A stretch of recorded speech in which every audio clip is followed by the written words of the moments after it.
Seringkali orang Kristen yang sebenarnya sudah dimerdekakan oleh Yesus sepenuhnya, kita ini sudah dimerdekakan oleh darahnya, tetapi kemudian kembali lagi diperbudak, ya, dengan stres, ya, kerja tanpa rest, dengan penyakit, dengan kemiskinan, dengan kegagalan.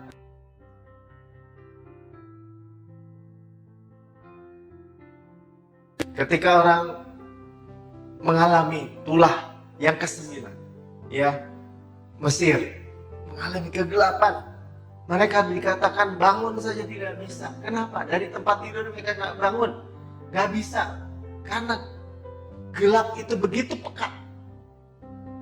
Ya, gelap itu seolah-olah, sebenarnya gelap itu kalau orang menyalain lilin atau menyalain lampu atau menyalain api, lenyap, hilang.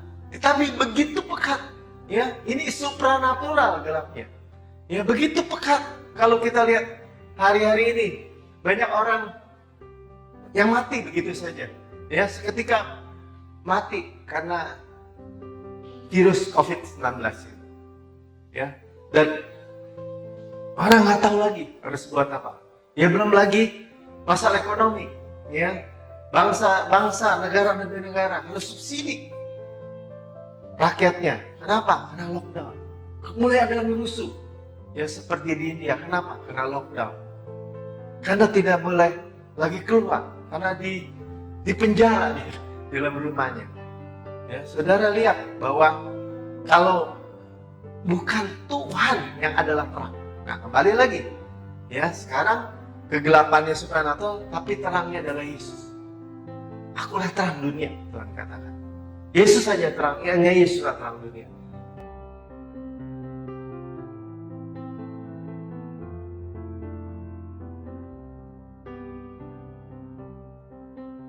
Ya, shalom. Jumpa lagi dengan saya, Pendeta Melkisedek Tano. Dalam tayangan, kita adalah ciptaan baru. Yang lama sudah berlalu, sesungguhnya yang baru sudah datang. Pada tayangan hari ini, kita akan membicarakan tentang tanah Goshen.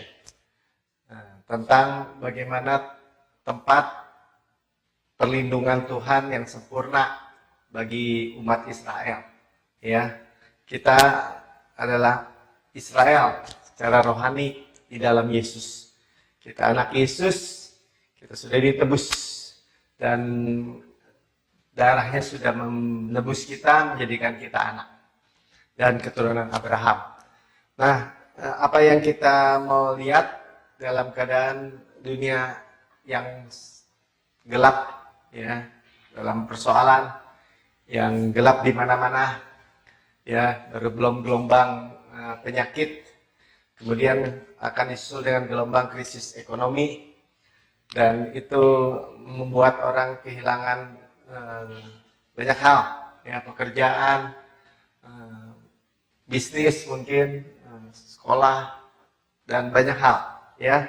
Dan kita bersyukur kita punya Tuhan Yesus yang jauh lebih dulu sebenarnya ingin memberkati umatnya, ingin menyatakan sesuatu yang terangnya yang besar.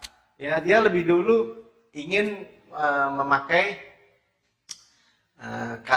bukan bagaimana keadaannya, jadi dia lebih dulu ingin mengumpulkan anak-anaknya di bawah kepak sayapnya, di bawah perlindungannya yang kuat, ya, karena dia nggak ingin anak-anaknya mengalami ketakutan, ya. Kita mesti tahu, ya, bahwa penghukuman itu bukan buat kita, ya, dan Tuhan Yesus itu tidak menghukum, ya.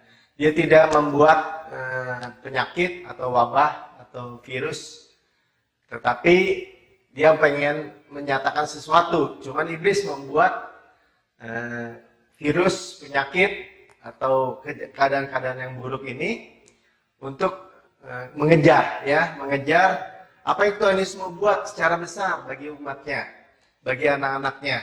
Nah, pada kali ini kita mesti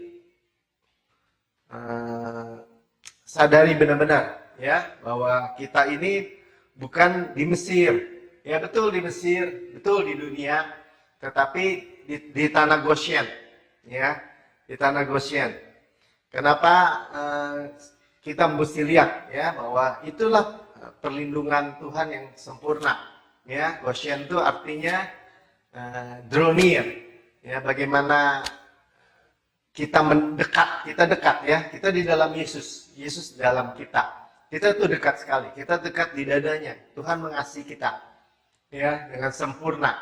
Itu yang kita perlu tahu, ya. Jadi kalau kita melihat gambaran Mesir pada waktu itu, ya, mengalami kelaparan, mengalami krisis ekonomi, ya, dan bagaimana Yusuf diutus untuk menyelamatkan, ya. Yusuf itu gambaran Yesus.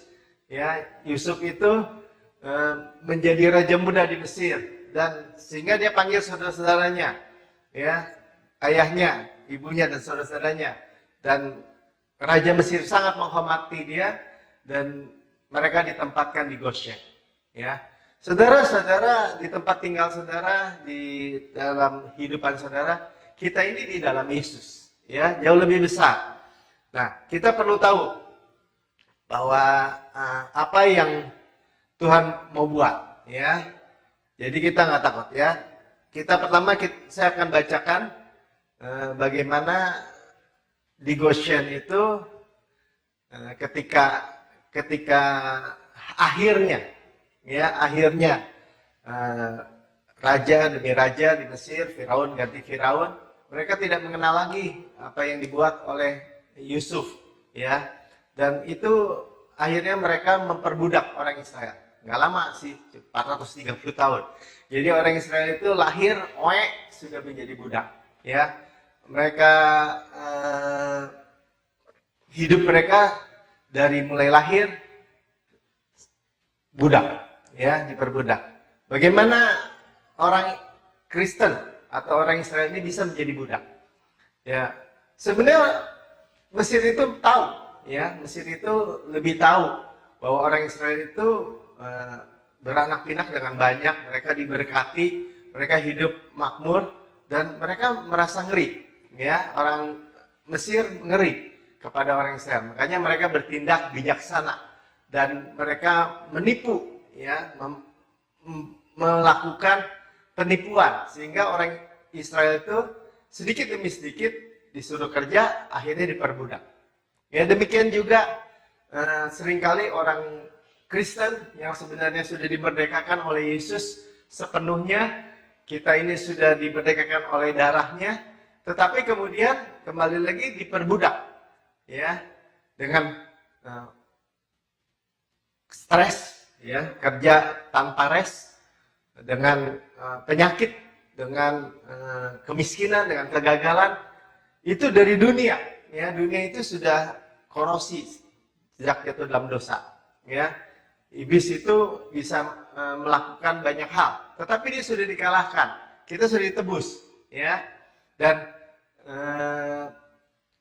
tetapi kalau salah mengerti, salah percaya, ya, itu yang terjadi di Mesir. Ya, padahal tadinya mereka datang ke Mesir, mereka orang-orang yang terhormat. Ya, kemudian yang terjadi adalah mereka akhirnya mengalami perbudakan. Ya, kemudian Tuhan kirim Musa, singkat cerita Tuhan membebaskan orang Israel. Ya, tapi orang Mesir sudah kepalang senang, ya, punya budak yang gratis, ya, untuk membangun kota, untuk membangun ini, untuk membangun itu. Ya, Firaun pada waktu itu tidak mau membebaskan. Nah, mereka mulai mengalami tulah demi tulah, ya. 9 tulah plus 1, ya. Kita akan tahu yang terakhir adalah Paskah, ya. Orang Israel bebas. Orang Israel dilepaskan. Nah, sekarang saya akan membacakan bagaimana ayat-ayat ini menjelaskan, ya, menerangkan secara real bahwa ternyata orang Israel itu tidak perlu takut, ya, karena mempunyai tempat perlindungan yaitu Yesus sendiri. Ya, jadi yang pertama adalah, saudara boleh catat dalam Keluaran 8 ayat 22. Tetapi pada hari itu aku akan mengecualikan tanah Goshen, di mana umatku tinggal. Ya, tanah Goshen disebutnya di mana umatku tinggal. Jadi tanah Goshen artinya drawing near. Ya, kita itu dibawa dekat di dalam Yesus. Ya, saudara boleh katakan saya di dalam Yesus. Ya, saya di dalam Yesus. Itu tidak ada tempat yang lebih aman daripada di dalam Yesus. Ya, Yesus duduk di sebelah kanan Allah Bapa. Ya, menjadi imam besar dan kita di dalam Dia. Ya, jadi kalau penyakit atau virus mau masuk harus kena Yesus dulu, baru kena kita. Ya, simpelnya seperti itu. Dan Yesus di dalam kita. Ya, Yesus di dalam kita sebagai hikmat, sebagai kebenaran, sebagai kekudusan, sebagai penebusan. Yesus di dalam kita sebagai penyembuh. Dia juga datang supaya kita hidup dan memperolehnya dengan segala kelimpahan. Suatu hal yang luar biasa. Ya, Yesus itu segalanya buat kita. Ya, saya teruskan. Di mana umatku tinggal, sehingga di sana tidak ada terdapat pikat. Supaya engkau mengetahui bahwa akulah Tuhan ada di negeri ini. Ya, ketika tulah, lalat pikat, ya, gambaran penyakit, ya, lalat kotor, gambaran penyakit, gambaran mungkin seperti virus, seperti hari-hari ini kita dengar COVID-19, ya, semua melanda semua Mesir, kecuali di Goshen, ya, Tuhan katakan tidak ada, ya, tidak ada yang tidak ada. Nah, pertanyaannya buat apa Tuhan melakukan perbedaan seperti itu? Ya, supaya engkau mengetahui bahwa aku Tuhan ada di situ. Ya, saudara mesti lihat, ya, dalam keadaan apapun dunia, segelap apapun, Tuhan ada. Ya, ketika orang murid-murid menyeberang laut atau danau Galilea, mereka ditimbus angin gelombang, mereka mengalami gelombang badai. Ya, dan mereka ada di perahu yang diperintahkan Tuhan untuk ke seberang. Ya, mereka tidak bisa dapat maju. Tetapi firman Tuhan katakan Tuhan ada di bukit berdoa. Dia lihat, ya, dia lihat murid-murid yang berjuang tidak bisa dapat maju. 9 mil yang dituju baru 3 mil, harus mengalami angin sakal, angin yang dari depan. Bagaimana bisa maju? Ya, tapi saudara lihat bahwa Tuhan mengawasi mereka. Yang sama seperti sekarang. Tuhan duduk di sebelah kanan Allah Bapa, mengawasi anak-anaknya dengan lekat. Ya, dia dikatakan Tuhan bersyafaat. Kenapa kita nggak bilang, Tuhan di dalam syafaat-Mu bahwa saya, istri saya, anak-anak saya, keluarga saya, ya bahkan kota kita, bangsa kita. Kenapa enggak? Ya, gelombang juga bisa dikatakan sebagai krisis ekonomi. Ya, saudara, saya pernah sampaikan ya bahwa setelah gelombang virus atau penyakit yang melanda semua orang, ya, semua bangsa, kemudian ada ekonomi, krisis ekonomi, dan Tuhan di atas itu semua. Ya, nanti coba kita lihat ayat berikutnya. Jadi penyakit lalat nggak bisa masuk di Goshen. Ya, Keluaran 9 ayat 26. Hanya di tanah Goshen terdapat kediaman orang Israel. Tidak ada turun hujan es. Nah, hujan es menggambarkan apa? Ya, hujan es menggambarkan kalau hujan es. Saudara bayangkan hujan es di seluruh Mesir. Ya, semua tanaman, semua ternak mati, saudara. Ya, mungkin rumah-rumah pada hancur. Banyak orang mati. Ya, kematian karena apa? Karena kerusakan panen. Ya, lumut-lumut semua hancur. Semuanya binasa. Tetapi dikatakan di Goshen amat. Ya, di tempat di mana orang Israel tinggal. Di mana tempat kediaman kita? Di dalam Yesus. Sama-sama katakan, di dalam Yesus. Ya, di dalam Yesus. Tidak ada yang dapat memisahkan kita dengan Yesus. Ya, tidak ada yang dapat memisahkan kita. Kita dimeterai oleh Roh Kudus. Tidak ada yang dapat memisahkan kita. Kita bukan hanya di dalam Yesus, Yesus di dalam kita. Dia sebagai penyembuh. Sudah bilang, bagaimana dia bisa penyembuh? Dia Yehovah Rafa. Ya, dia penyembuh. Dia adalah kesembuhan itu sendiri. Nah, saudara lihat ya, baik lalat, penyakit, baik hujan es, ya, tidak menimpa Goshen. Nah, itulah yang kita mau pelajari hari ini. Tuhan membawa kita dekat di dalam kepak sayapnya, aman. Nah, yang bagian yang ketiga, Keluaran 10 ayat 23. Ya, tidak ada orang yang dapat melihat temannya. Juga tidak ada orang yang dapat bangun dari tempatnya selama 3 hari. Tetapi pada semua orang Israel ada terang. Ya, di tempat kediamannya. Sekali lagi dikatakan di tempat kediamannya. Di mana tempat kediamannya? Di Goshen. Di mana Allah ada. Di mana Tuhan itu dekat. Di mana Yesus dekat. Yesus dalam kita di dalam Yesus. Kita di dada Yesus.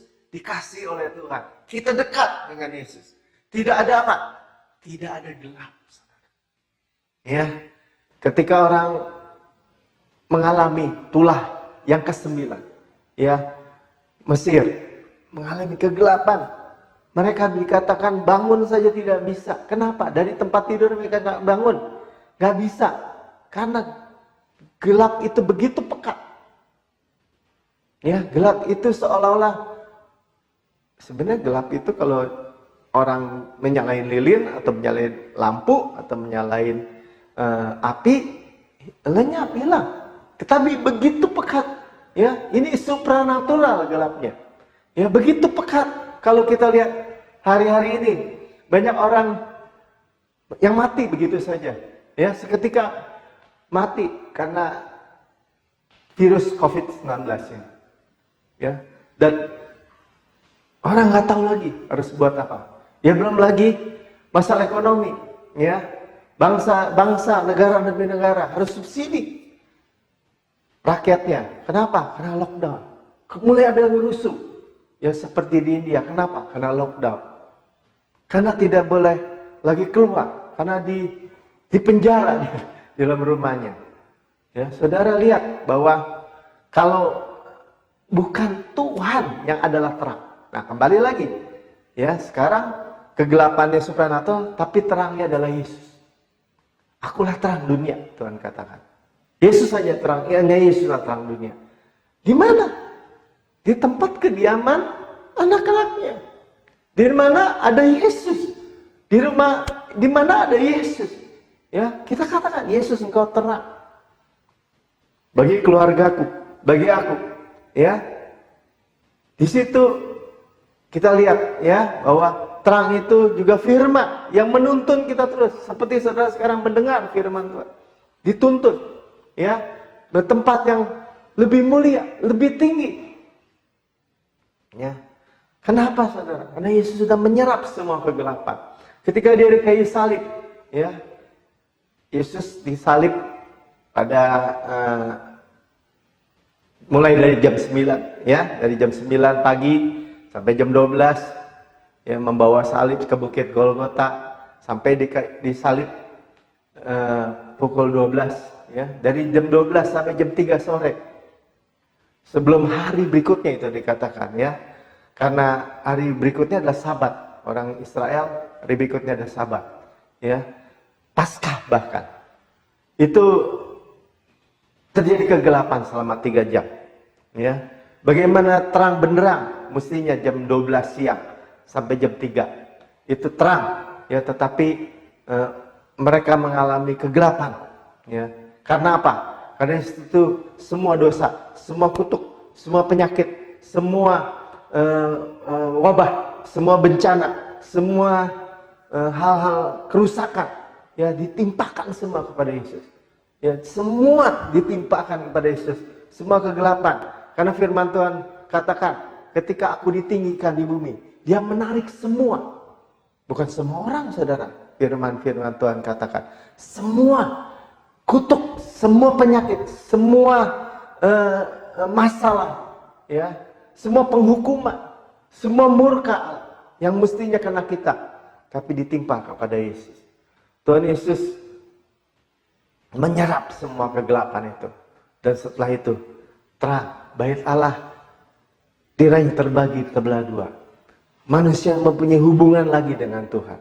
Ya, ketika dia mati dan bangkit, ya, kebangkitannya membuat pembebasan bagi segala dosa.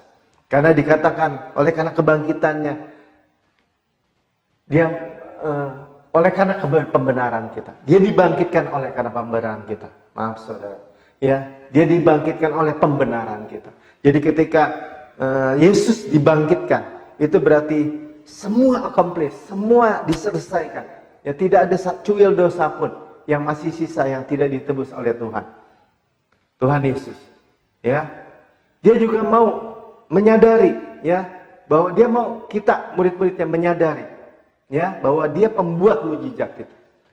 Ya, dia melakukan mujizat. Ketika tadi kita dengar cerita bahwa Tuhan di atas bukit melihat murid-muridnya yang begitu berat, ya, dia tiba di tempat murid-muridnya itu mendayung, ya, dengan berjalan di atas air.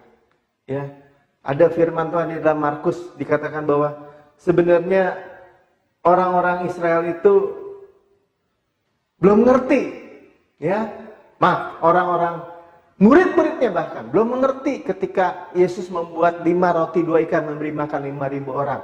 Ya, saya bacakan aja ayatnya buat saudara. Dalam Markus 6 ayat 51.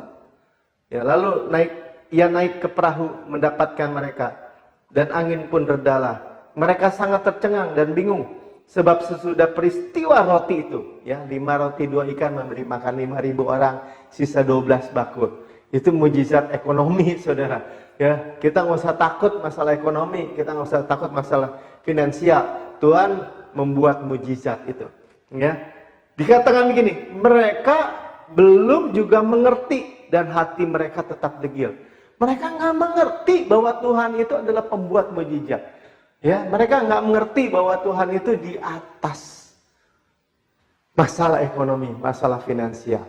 Ya, mereka belum mengerti. Jadi Tuhan seolah-olah membiarkan mereka di dalam kegelapan. Ya, bahkan waktu dia jalan, mereka bilang itu hantu, dan Tuhan itu seolah mau lewat saja. Ya, hanya Petrus yang melihat dan bilang, Tuhan, kalau itu Engkau Tuhan, suruh aku berjalan di atas air. Tuhan bilang datang, dan dia berjalan di atas air. Saudara, lihat mujizat-mujizat seperti itu. Ya, kita nih di atas yang natural, supranatural. Ya, dan ketika matanya hanya fokus pada Yesus, dia berjalan di atas air. Kita lihat bahwa Tuhan itu di atas masalah ekonomi, masalah finansial seluruh dunia ini. Dan ketika mata kita hanya tertuju pada Dia, ya, dikatakan bahwa Tuhan Yesus membuat kita berjalan di atas air. Saudara percaya nggak? Atau seperti murid-murid bilang ini, mereka tercengang dan bingung, ya. Dan untung aja mereka mengundang Yesus, ayo datang masuk ke perahu. Ya, Tuhan seolah-olah mau pergi, Tuhan diundang. Nah, seperti kita, orang Kristen, kita percaya atau tidak? Percaya kita itu mengundang Yesus. Dan ketika Yesus di dalam perahu keuangan kita, di perahu keluarga kita, ya, dikatakan seketika angin reda. Ya, seketika shalom terjadi, peace of mind, kesehatan, kemakmuran terjadi. Ya, shalom. Ya, dalam kataan diam tenang, shalom, maka badai itu menjadi tenang. Ya, yang menyertai kita itu Yesus. Shalom. Ya, mereka tercengang dan bingung karena mereka belum tahu. Mereka tidak tahu. Dikatakan degil hatinya. Dan Tuhan memberi tahu. Ya, Tuhan mau menunjukkan. Ya, bukan Tuhan ya yang membuat COVID-19 atau kegelapan di dunia masalah hari-hari ini. Ya, tetapi Tuhan mau menunjukkan terangnya. Ya, Ketika Tuhan diundang naik, dalam Yohanes 6 ayat 21 dikatakan, mereka mau menaikkan dia ke dalam perahu. Dan seketika, ya sudah lihat, seketika juga perahu itu sampai ke pantai yang mereka tujui. Ya, seketika angin reda, tadi kita baca, seketika mereka sampai di tempat yang tuju. Ya, jadi jangan takut, ya, bahwa hari-hari ini masalah bencana, masalah wabah, masalah di dunia ini seketika buat kita, ya, itu selesai, ya. Hanya kita tahu sekarang, ya, di mana kita berlindung, di bawah kepaknya, di mana tempat yang paling aman, di Goshen, di mana Tuhan dekat, di mana kita bilang kita di dalam Yesus, dalam kita. Amin, saudara. Ya, mari kita berdoa. Bapak, terima kasih. Kami sudah mendengar bahwa di tempat di mana ada Tuhan, ya, Tuhan di dalam keluarga kami, Tuhan ada di dalam kami ada di dalam Tuhan. Itu tidak ada bencana, tidak ada lalat pikat, tidak ada virus COVID-19. Ya, di tempat itu tidak ada hujan es, tidak ada masalah ekonomi yang merusakkan, ya. Dan ada terang, ada tuntunan, ada firman. Dan kami bersyukur Tuhan, seberapa adanya anak-anak-Mu yang mendengar firman ini. Mungkin mereka takut, mereka dibombardir oleh informasi yang dari luar, kekhawatiran. Tapi hari ini mereka dengar kabar baik.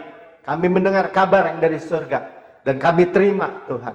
Dan kami tahu ada terang, ada tuntunan dari Tuhan. Dan kami percaya Tuhan, faktanya, kenyataannya, orang Israel tidak mengalami yang buruk. Kami tidak mengalami yang buruk. Kenapa? Karena Tuhan sudah punya rencana untuk membebaskan kami. Dan Tuhan sudah melakukannya di kayu salib 2000 tahun yang lalu. Dan kami tahu bahwa kami ada di dalam tangan Tuhan, ada di tangan Bapa, di tangan Yesus yang Maha Kuasa. Dan kami bersyukur, kami tidak akan mengalami penyakit, tidak mengalami masalah ekonomi, tidak mengalami kegelapan. Di dalam nama Tuhan Yesus. Haleluya. Amin.